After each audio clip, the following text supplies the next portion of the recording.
personnel, year level advisors, students, good morning. Quiet please. In any competition, like the intramural, we expect winners and losers. But what is important is how we play the game.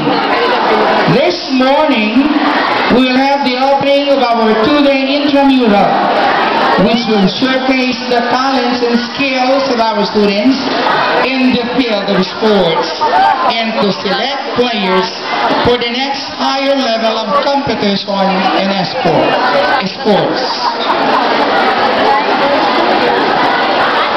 God knows and controls everything.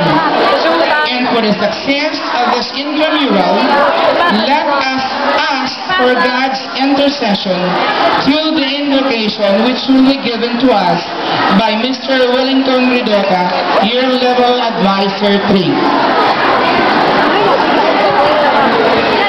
May we request everybody to please rise.